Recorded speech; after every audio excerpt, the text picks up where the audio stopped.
Hello, my dear students. I welcome you all to Success Mantra. And today we are going to discuss about something which is very, very important, something which you all are actually waiting for. So you all know that हम लोगों का जो D-Day है, जो end day है, that is 1st of the December, when you people are going to have your CLAT 2025 examination, that is almost ahead, right? अब जब हम लोग सब इस चीज़ को जानते हैं तो ऑफ कोर्स एक टेंशन वाला माहौल क्रिएट हो जाता है. काफ़ी सारे ऐसे स्टूडेंट्स होते हैं जो बहुत होपलेस हो जाते हैं, बहुत डर जाते हैं, और बहुत सारे ऐसे स्टूडेंट्स भी होते हैं जो अपनी चीज़ों को सही से एनालाइज नहीं कर पाते, कहाँ गलत कर रहे हैं, कहाँ सही कर रहे हैं. अब इस टाइम पे क्या स्ट्रैटेजी अडॉप्ट करनी चाहिए, how actually they should be working upon, बहुत सारी ऐसी चीज़ें होती हैं जिनको वो लोग लुक अपॉन नहीं कर पाते. सो I am Siddhi, your legal mentor, and today I am here to tell you all about these very, very basic points. और ये वो points हैं जो आप लोगों के लिए end moment पे संजीवनी बूटी का काम करेंगे. So these points are going to be very much beneficial for you all. Most important part is आप लोग बहुत कॉन्सेंट्रेशन के साथ ये वीडियो देखिए, और जिस भी पार्ट पे आप रिलेट कर पा रहे हैं, आपको ऐसा लग रहा है कि हाँ ये चीज़ एग्जैक्टली मेरे साथ हो रही है, वहाँ पे मैं जो भी सोल्यूशन आप लोगों को बताऊंगी वो सोल्यूशन आप लोग अपनी डेली रूटीन में जिस भी तरीके से आप प्रैक्टिस करते हैं वहाँ पर इम्प्लीमेंट कीजिए. For sure you are going to get the very wonderful result. चलिए स्टार्ट करते हैं. सो as we all know that we are here going to discuss about legal aptitude. ठीक है, तो सबसे पहले हम लोग ये देख लेते हैं कि लीगल में आपके पास आने वाला क्या क्या है. ठीक है, so once I am focusing upon the syllabus of your legal part, the first thing which is to be asked is constitutional law. Now next is law of tort. Then you have your law of contract. After that you have your criminal law. Last you have your miscellaneous laws. Okay, so when we are talking about miscellaneous laws, we have two bifurcations. The first one is family law. While in family law you get to know about Hindu law and Muslim law. And next is IPR. IPR is intellectual property rights. Okay, last but not the least we have legal awareness topics. Now अब इस time पर जितने भी students हैं जो CLAT 2025 के लिए prepare कर रहे हैं, सभी स्टूडेंट्स के दिमाग में इन 3 क्वेश्चंस में से एक क्वेश्चन जरूर चल रहा है, या हो सकता है तीनों चल रहे हैं, राइट. सो पहला क्वेश्चन ये है कि अब इस टाइम पे, क्योंकि टाइम बिल्कुल खत्म होने वाला है, तो जो स्टूडेंट्स बहुत पहले से प्रिपेयर कर रहे हैं उनके माइंड में ये क्वेश्चन है कि अब करना क्या चाहिए. ठीक है, जो स्टूडेंट्स रिसेंटली प्रिपेयर करना स्टार्ट कर रहे हैं उनके माइंड में भी सेम क्वेश्चन है कि अब करना क्या चाहिए, इतने कम टाइम में हम चीज़ों को कैसे कवर करें, राइट. नेक्स्ट क्वेश्चन मॉक्स, क्योंकि मॉक्स तो आपकी प्रिपरेशन में एक बहुत इंपॉर्टेंट रोल प्ले करते हैं. अब इस टाइम पे स्टूडेंट्स के माइंड में क्वेश्चन है कि मॉक्स कितने दें, मॉक्स की फ्रीक्वेंसी कैसे बढ़ाएं, मॉक्स के स्कोर को कैसे एनालाइज करें, अगर स्कोर नहीं बढ़ रहा है तो अब इस टाइम पर एंड मोमेंट में क्या करें. Okay, and the third most important question which is there in the mind of almost every student, कितने घंटे पढ़ें, कितनी देर पढ़ाई करें कि हमारा कोर्स खत्म हो जाए, हमारे कोर्स की रिवीजन हो जाए, हम लोगों की प्रैक्टिस हो जाए, हम मॉक भी कर पाएं. बहुत सारे ऐसे questions, because there are multiple students who are also managing their schooling, their class 12th along with CLAT preparation. तो वहाँ पर उन सबके माइंड में ये क्वेश्चन बहुत बड़ा है. अब एक एक करके हम इन सभी क्वेश्चंस को आंसर करते हैं. ठीक है, सबसे पहला क्वेश्चन है कि अब मैम ये हमारा सिलेबस है, अब हमारे पास क्योंकि लास्ट 28 डेज बचे हैं, अब इन 28 डेज में हमें बेसिकली इस पार्ट को कवर कैसे करना है. ठीक है, तो सबसे पहले मैं टेक्निक बता रही हूँ उन स्टूडेंट्स के लिए जो ओल्ड स्टूडेंट्स हैं. ओल्ड स्टूडेंट्स एज इन जो स्टूडेंट्स काफ़ी पहले से प्रिपेयर कर रहे हैं और अब तक वो अपना सिलेबस खत्म कर चुके हैं. After this I will be coming to the students जिन्होंने अभी रिसेंटली अपनी प्रिपरेशन स्टार्ट करी है. ठीक है, तो सबसे पहले उन स्टूडेंट्स की बात कर लेते हैं, बिकॉज जितना अभी रिसेंटली तैयारी करने वाले जम्बल्ड नहीं है ना, उससे ज़्यादा जम्बल्ड वो स्टूडेंट्स हैं जो बहुत पहले से प्रिपेयर कर रहे हैं. ना व्हाट टू डू, राइट?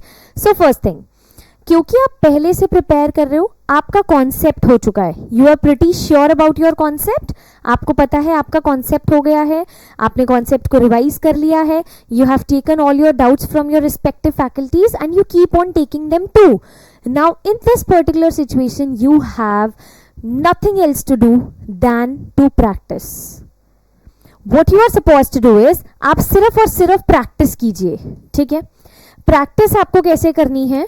अगर मैं स्पेसिफिकली लीगल की बात करती हूं तो आप लीगल के लिए सेक्शनल टेस्ट कीजिए.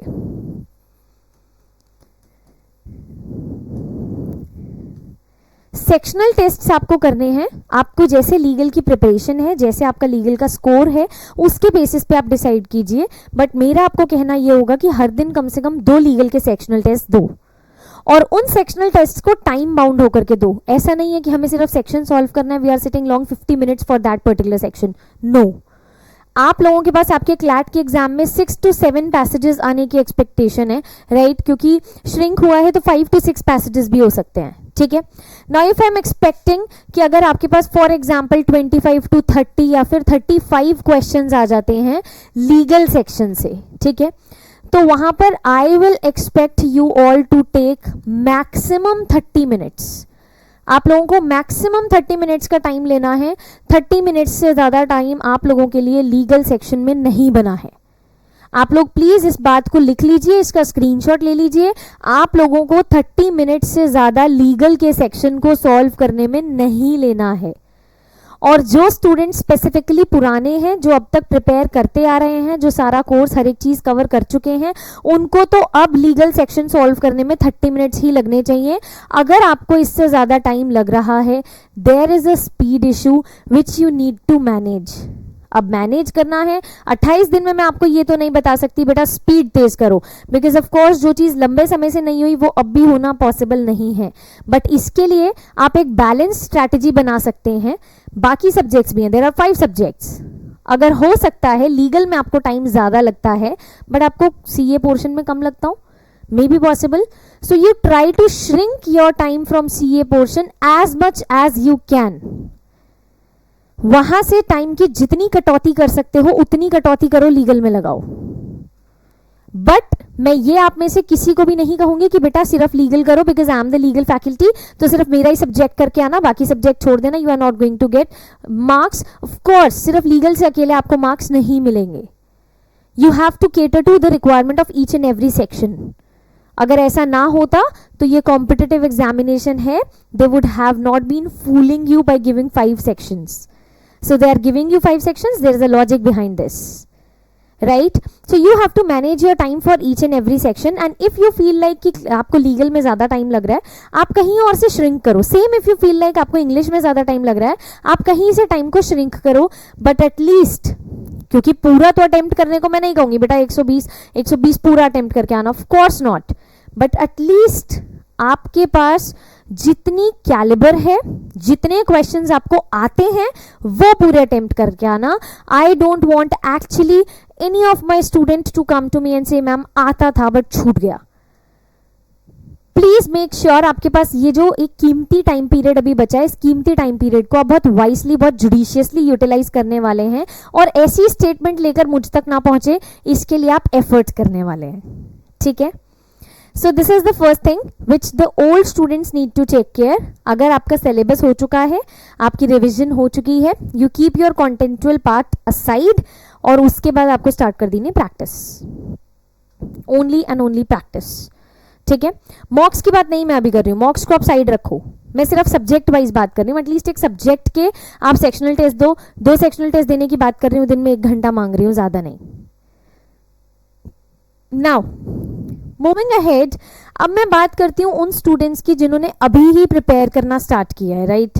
लेट्स से अभी 1 महीना 1.5 महीना हुआ है या अभी कुछ बिल्कुल रिसेंट स्टार्ट किया है, and of course you are pretty unsure about your result, और आपको लगता है कि पता नहीं ये इतना टाइम कम है या क्या है, हम कर पाएंगे नहीं कर पाएंगे, राइट। ऐसा नहीं है, देर आर मेनी जिन्होंने 15 दिन में भी कर दिखाया, ठीक है। तो आप लोग प्लीज ऑप्टिमिस्टिक रहिए, this is the first most important thing.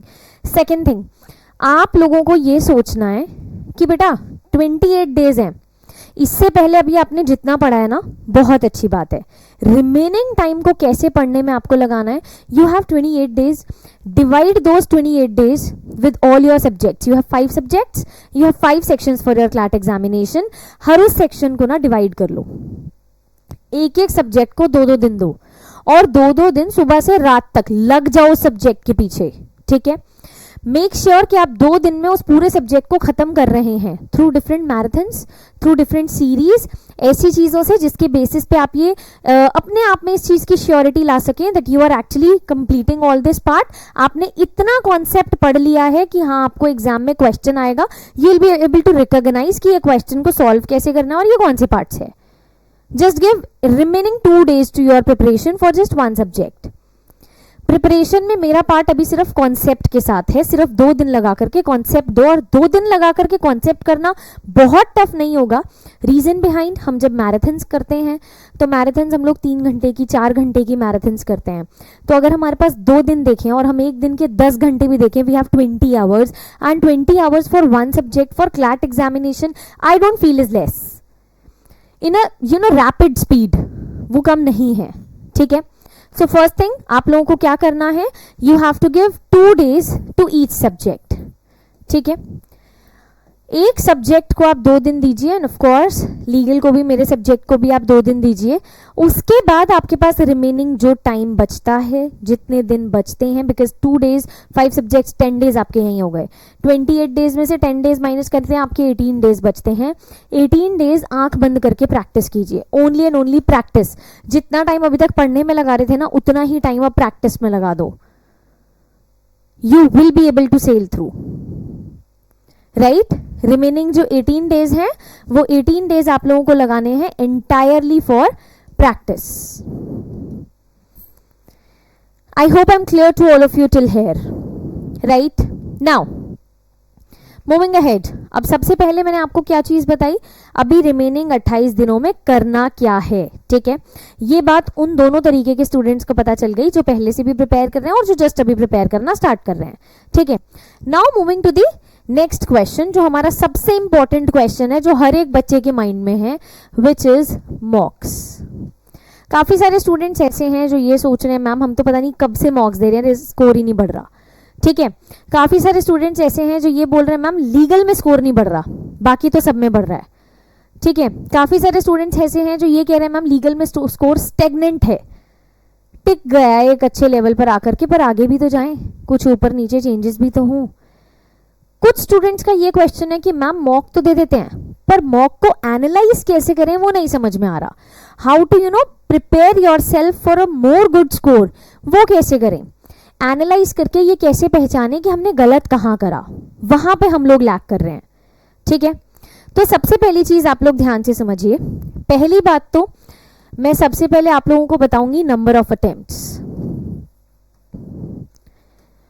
अब मैं अगर 28 डेज को देखते हुए बताऊं, वो स्टूडेंट्स जो बिल्कुल हर एक चीज को कर चुके हैं, जिनका सब खत्म है, you should be at least attempting 2 mocks a day.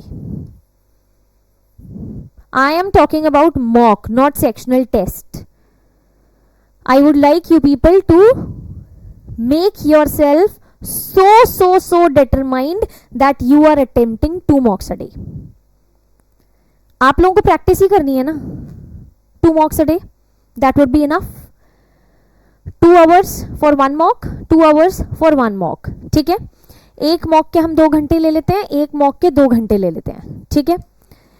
इसके बाद दोनों में 1-1 घंटे का एनालिसिस ले लेते हैं। I am just taking your 6 hours, These 6 hours can be managed by you any which ways. You can even wake up at 5 a.m. आप 5 बजे से 7 बजे तक दे सकते हो. You can have a good sleep after that. You can wake up at 12 or 1. Then you can attempt one another mock. You will have ample of time. आप बहुत अच्छे से उसको मैनेज कर पाओगे. ठीक है. नेक्स्ट पॉइंट, ऑफ कोर्स वो स्टूडेंट्स जो अभी रिसेंटली प्रिपेयर करना स्टार्ट कर रहे हैं, तो इफ ज़्यादा नहीं तो आप एटलीस्ट 2 दिन में एक मॉक देना स्टार्ट कर दो. 2 दिन में भी एक मॉक का मतलब है कि अभी एग्जाम पास आने तक आप 14-15 मॉक दे पाओगे. 14-15 मॉक से ना एटलीस्ट आपको ये आइडिया हो जाएगा कि पेपर अटेम्प्ट करना कैसे है. उसके अलावा अपना concept side by side strong करते रहो. जब अपना कॉन्सेप्ट स्ट्रॉन्ग कर लोगे तो आपकी मार्क्स में एक्यूरेसी, थोड़ी थोड़ी चीजें आपके फेवर में होने लगेंगी. ठीक है. This I am telling for the students जो अभी रिसेंटली जिन्होंने प्रिपेयर करना स्टार्ट करा है. Right now moving ahead to the next part, score. Score stagnant है, स्कोर इंप्रूव नहीं हो रहा. तो बेटा स्कोर को इम्प्रूव कैसे करना है, उसके लिए आपको सबसे पहले मॉक अटेम्प्ट करना होता है और मॉक अटेम्प्ट करने के बाद उसको अच्छे से एनालाइज करना होता है. ठीक है. अब मैं आप लोगों को एनालाइज वाले पार्ट पे गाइड कर देती हूँ because this is where you people are actually lacking. ठीक है. एनालाइज कैसे करते हैं? सबसे पहले आपको एनालाइज करना है section wise. Section wise analysis का मतलब होता है जहां पर आपने ये देख लिया कि आपके जीके में कितने मार्क्स हैं, इंग्लिश में कितने मार्क्स हैं, क्वांट्स में कितने मार्क्स हैं, लीगल में कितने मार्क्स हैं और रीजनिंग में कितने मार्क्स हैं. सबसे पहले आपको एनालाइज करना है सेक्शन वाइज, और सेक्शन वाइज एनालिसिस आपको बार बार करना है, आफ्टर एवरी मॉक करना है, ताकि आप ये चीज समझ पाओ कि कौन सा सब्जेक्ट मेरा मजबूत जा रहा है, कौन सा सब्जेक्ट मेरा वीक हो रहा है. आफ्टर दिस आपको एक पर्टिकुलर सेक्शन, मतलब लीगल में आकर के लीगल के 5 सब्जेक्ट्स हमने अभी डिवाइड करे. ठीक है. या 6 पार्ट्स, लीगल अवेयरनेस को मिलाकर के 6 कर लेते हैं. अब आपको जब लीगल का एनालिसिस करना है तो आपको ये एनालाइज करना है कि आप इनमें से कौन से सब्जेक्ट के क्वेश्चंस में पीछे छूट रहे हो. क्रिमिनल लॉ के क्वेश्चंस नहीं कर पा रहे हो, कॉन्ट्रैक्ट के नहीं कर पा रहे हो, टॉर्ट के नहीं कर पा रहे हो, किसके नहीं कर पा रहे हो. सेकेंड एनालिसिस आपको इस चीज का करना है. अब इसके बाद थर्ड एनालिसिस आपको क्या करना है, लीगल ना रीजनिंग है. ठीक है. लीगल रीजनिंग में बच्चे कहां अटकते हैं बेटा, आपके पास 4 ऑप्शंस है ABCD. अगर आपका कॉन्सेप्ट क्लियर है और मैं आपसे कोई क्वेश्चन पूछ रही हूं after giving you a situation, you will be able to answer कि इसमें पर्सन लाइबल होगा नहीं होगा, आंसर येस है या नो है. आप येस नो बता पाओगे. तो सबसे पहली चीज जो आपको एनालाइज करनी है वो ये करनी है, क्या आप येस नो बता पा रहे हो अपने आंसर में, या आपका येस नो पे ही आंसर गलत हो रहा है. अगर आप येस नो भी नहीं बता पा रहे, सो this is the problem of concept. ये कॉन्सेप्ट की प्रॉब्लम है, आपको वहां पर वर्क करना है. और अगर आप येस नो बताने के बाद रीजनिंग में फंस रहे हो, रीजनिंग में फंसने का मतलब होता है वेयर येस के 2 ऑप्शंस हैं, अब आप स्ट्रक हो कि इन दोनों ऑप्शंस में से कौन सा ऑप्शन सही है, तो इसका मतलब आप वहां रीजनिंग में फंसे हो. अगर आप रीजनिंग में फंसे हो तो आपके पास सिर्फ एक ही सक्सेस मंत्रा है, और वो ये है कि आप ज्यादा से ज्यादा इसी तरीके के क्वेश्चंस की प्रैक्टिस करो, जिनमें ज्यादा से ज्यादा आपसे रीजनिंग पूछी जाए, उन ज्यादा क्वेश्चंस की प्रैक्टिस करो. प्लस एक और मैं अपनी तरफ से आपको मास्टर टिप दे रही हूं, ओवर थिंकिंग मत करो. अगर मैं आपको कोई इलस्ट्रेशन देती हूं wherein you are putting your extra brain into it कि अगर ऐसा हुआ है तो ऑफ कोर्स ये चीज हुई होगी, 100% sure you are going to mark your answer wrong there. Specifically in legal my dear students, आपको अपने दिमाग के ज्यादा घोड़े नहीं दौड़ाने हैं, उन्हें रोक दो. जितना आपके सामने क्वेश्चन पेपर पे लिखा है, जितना क्वेश्चन में आपको इन्फॉर्म किया है, आप उसी को सच मानो. आपके आसपास और कुछ नहीं है, उस सब चीजों को भूल जाओ. अगर एक्स्ट्रा और ओवर थिंकिंग में जाओगे, आंसर गलत करके आओगे. राइट नाउ अब इसके बाद ना एक और एरिया होता है जहां मॉक के एनालिसिस में बच्चे अटकते हैं. ठीक है. अब वो ये एरिया होता है कि हमने स्कोर देख लिया, स्कोर को एनालाइज कर लिया, सेक्शन पता चल गया कौन सा वीक जा रहा है, लीगल भी पता चल गया कौन सा वीक जा रहा है, येस नो भी देख लिया, रीजनिंग भी देख लिया। बट मैम अब अगर कोई ऐसा क्वेश्चन हमारे पास आता है जिसमें येस नो आता ही नहीं है, तो मतलब अगर आपके पास पैसेज आता है लीगल अवेयरनेस से, ठीक है, ऑफ कोर्स अगर लीगल अवेयरनेस का पैसेज है तो उसमें येस नो वाला ऑप्शन का चांस कम है, क्योंकि वो तो क्रिमिनल लॉ, टॉर्ट, कॉन्ट्रैक्ट में आपको ज्यादा मिलेगा। अब ऐसी सिचुएशन में आपको क्या करना है, ऐसी सिचुएशन में you have to blindly trust over your passage. आपको बहुत सारे लीगल अवेयरनेस के इश्यूज पढ़ाए गए हैं, ठीक है, वक्फ बोर्ड पे अगर पैसेज आता है आप कर पाएंगे, 3 न्यू क्रिमिनल लॉज पे पैसेज आता है आप कर पाएंगे, अगर सब क्लासिफिकेशन पे पैसेज आता है आप कर पाएंगे। तो ऑफ कोर्स वहां पर ये वो चीजें हैं जहां पर अगर इनमें से कोई भी एरिया में पैसेज आ गया तो आप कर पाएंगे। But CLAT is a competitive examination, no, it picks the topics which you have not even thought of. तो वहां से अगर कोई भी क्वेश्चन आता है, सबसे पहले पजल नहीं होना, उस पैसेज को आराम से रीड करना है। कभी कभी पैसेजेस दिए ही इसलिए जाते हैं ताकि बच्चे देखकर घबरा जाए, तो अपने पास एक ग्रेस 5 मिनट्स का टाइम लेकर के चलना, और ऐसा कोई भी पैसेज आता है तो उस पैसेज को प्रॉपरली रीड करें, उस पैसेज को रीड करें और फिर रीड करके ही उस पैसेज पे आगे बढ़ें। That would actually help you out. Getting my point? Now moving ahead, यहां पे हम लोगों ने देखा कि मॉक्स को एनालाइज कैसे करना है, स्कोर पे कैसे वर्क करना है, नंबर ऑफ अटेम्प्ट्स हमारे कितने होने चाहिए और एनालिसिस होगा कैसे। अब now after your analysis there is one question which is still pending in the minds of so many students, and that is कि मैम हम कितने घंटे पढ़ाई करें। अब जो टाइम पीरियड हमारे पास बचा है, इस टाइम पीरियड में हमें कितने घंटे पढ़ाई करनी चाहिए, राइट? सो मैं आपको अब ये जो स्ट्रैटेजी बता रही हूं students, this is the strategy for 28 days. 28 days में आपको कैसे पढ़ना है? आपके पास 5 सब्जेक्ट्स हैं। Thank you. 28 डिवाइडेड बाय 5, जब 28 को हम 5 से डिवाइड करेंगे तो हमें यहाँ पर ये बात क्लियरली पता चलती है कि 5 5 से 25 होता है, तो एटलीस्ट हमें हर सब्जेक्ट के लिए कितना टाइम मिल रहा है? 5 दिन मिल रहे हैं, ठीक है। एटलीस्ट अगर हमें हर सब्जेक्ट के लिए 5 दिन मिल रहे हैं, उसके बाद हमारे पास बोनस में 3 दिन रह जाएंगे और तब जाकर के 28 डेज पूरे होंगे, ठीक है। अब इन 25 डेज में जहां पर हम हर सब्जेक्ट को 5-5 दिन देने वाले हैं, मतलब 5 subjects and 5 days to each subject, ठीक है। अब इस 5 दिन में हर सब्जेक्ट को आपको कवर कैसे करना है? 5 सब्जेक्ट्स को हर एक दिन आपको देने हैं 5 आवर्स। 5 सब्जेक्ट्स 5 दिन में करने हैं और हर दिन में उस पर्टिकुलर सब्जेक्ट को 5 घंटे देने हैं। अब वो कैसे करना है? फॉर एग्जाम्पल, अभी 5 डेज के लिए आपने लीगल रीजनिंग को उठाया है। अगर मैं लीगल रीजनिंग की बाइफरकेशन देखूं तो हमारे पास मेजर बाइफरकेशंस 5 ही हैं, criminal law, law of contract, law of tort, constitutional law and miscellaneous.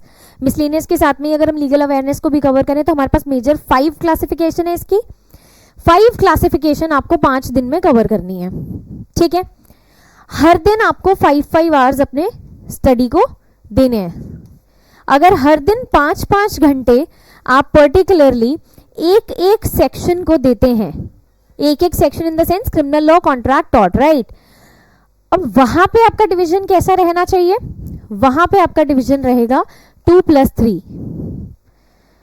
2+3, 2 is for concept, 3 is for practice. 2 is for concept, 3 is for practice. 2 घंटे कॉन्सेप्ट को करना है, 3 घंटे कॉन्सेप्ट की प्रैक्टिस करनी है। अब अगेन क्वेश्चन अराइजेस, कॉन्सेप्ट में क्या करना है और 2 घंटे में कैसे खत्म करना है? आप लोगों के पास, सबके पास नोट्स हैं। 2 घंटे में सिर्फ आपको उन नोट्स को रीड आउट करना है। I am repeating my words again, आप लोगों को 2 घंटे में उन नोट्स को रीड आउट करना है बस। आप जैसे ही रीड आउट करते हैं आपके माइंड में एक आइडिया आ जाता है, टॉपिक को लेकर के एक फ्रेमवर्क आ जाता है, उसके बेसिस पे आप आगे बढ़ सकते हैं और उस पर्टिकुलर एरिया को प्रैक्टिस कर सकते हैं। That would be very easy for you. Implement करके देखिए, प्रॉब्लम नहीं होगी, क्योंकि आपके पास 25 दिन तो पूरे पूरे हैं और 25 दिन में से 5 दिन हर एक सब्जेक्ट को दोगे और इस तरीके की स्ट्रैटेजी के साथ पढ़ोगे तो पूरे दिन में अगर मॉक भी देना चाहते हो, अगर मैंने आपको बोला अभी लास्ट स्लाइड में आपको बोला कि आप एटलीस्ट 2 मॉक दो दिन में, 2 मॉक देने का मतलब भी मैंने आपको बताया कि 6 घंटे, तो अगर 6 आवर्स आप मॉक में दे रहे हो और 5 आवर्स आप एक अपने सब्जेक्ट को दे रहे हो, 11 hours. Of course, you'll be able to cover these 11 hours very easily. I hope I'm very clear to you all. And after that, now again the next question arises कि ma'am 25 days तो यहाँ पर हो गए, अब इन 25 days के अलावा जो हमारे 3 days बचे हैं, इन 3 days में हमें क्या करना है? इन 3 days में आपको जो करना है वो अभी तक का सबसे इंपॉर्टेंट पार्ट है कि आपको कुछ नहीं करना है। इन 3 days में आप लोगों को अपने आप को टाइम देना है। You have to relax your mind. जैसे हम लोग फंक्शन करते हैं, बहुत फंक्शन करते हैं, पूरे दिन अपनी बॉडी को रेस्ट नहीं देते हैं, तो हमारी बॉडी एक टाइम पर आने पे ना हमें रिवर्स रिफ्लेक्स एक्शन देती है, हम बीमार हो जाते हैं, परेशान हो जाते हैं। हमारा माइंड भी ऐसे ही वर्क करता है। हम लोगों को ध्यान देना है कि हम लोगों को अपने माइंड को रेस्ट देना है। We have to focus over the dedication. हमें अपने आप को मेंटली प्रिपेयर करना है। हमारा एग्जाम आ चुका है, हम एग्जाम देने जाएंगे और एग्जाम को क्लियर करके आएंगे। हमें वो 3 दिन अपने आप को रिफ्रेश करना है, हाइड्रेटेड रहना है, हेल्दी रहना है, मेंटली हेल्दी रहना है, राइट? एग्जाम डे पे स्टूडेंट्स को बहुत ज्यादा एंजाइटी हो जाती है, बच्चे बीमार हो जाते हैं। बेटा, आप लोगों को ये चीज समझ के चलनी है कि ये आपका एक एग्जाम है, राइट? और इस एग्जाम के लिए आपने बहुत अच्छे से प्रिपेयर करा है, but this is not dead and. इसीलिए ये सोचकर चलो कि इसके लिए आपको अगर मेंटली फिजिकली खुद को फिट रखना है तो वो पहले ज्यादा प्रायोरिटी है आप लोगों के लिए। वो ही नहीं रखोगे तो ये 25 दिन की स्ट्रैटेजी भी नहीं फॉलो कर पाओगे। इसीलिए आपको लास्ट 3 days जो है वो अपने आप को बिल्कुल फ्री रखना है, रेस्ट देना है, ठीक है? अगर ज्यादा से ज्यादा बहुत ज्यादा क्यूरोसिटी होती है कुछ पढ़ने की तो लीगल न्यूज को आप स्क्रॉल कर सकते हो, लीगल न्यूज स्क्रॉल कर सकते हो, उनको रीड कर सकते हो। That's it. This will actually help you out. Just try to do the same and let me know that how this particular strategy worked for you all. Right? तो आप लोगों को ये ध्यान रखना है कि आप लोगों को टाइम के साथ बहुत ज़्यादा पंक्चुअल रहना है। मॉक्स आप लोगों को अच्छे से अटेम्प्ट करने हैं, जैसे बताया गया उन्हें वैसे ही एनालाइज करना है। पैसेजेस को देखकर घबराना नहीं है। उस पैसेज के लिए 5 मिनट का ग्रेस पीरियड लेकर के चलना है, पूरा करने के बाद फिर उस पैसेज को देखना है। पेपर पूरा अटेम्प्ट करने पे फोकस नहीं करना है, पेपर को एक्यूरेसी के साथ अटेम्प्ट करने पे फोकस करना है, because negative marking is there. So I don't want a great downfall in your marks because of that. Also don't remain in hurry, जल्दीबाजी में नहीं करना है। हमें हर एक सेक्शन को प्रॉपरली डिवाइड करते हुए चलना है और उसके हिसाब से अटेम्प्ट करके आना है। और हमें ये सोच के पेपर में बिल्कुल नहीं जाना है कि क्लैट नहीं हुआ तो क्या होगा, क्लैट हो जाएगा। दैट्स इट, ठीक है? यही optimistic approach I want from all my students and from all the viewers who are right now watching and listening to me. I hope this particular strategy is going to help you all. नहीं help होती है, कोई और problem आती है, just reach out to us, comment here below and let us know how we can help you more in this. Till then, keep studying, keep following this strategy and stay tuned. Thank you.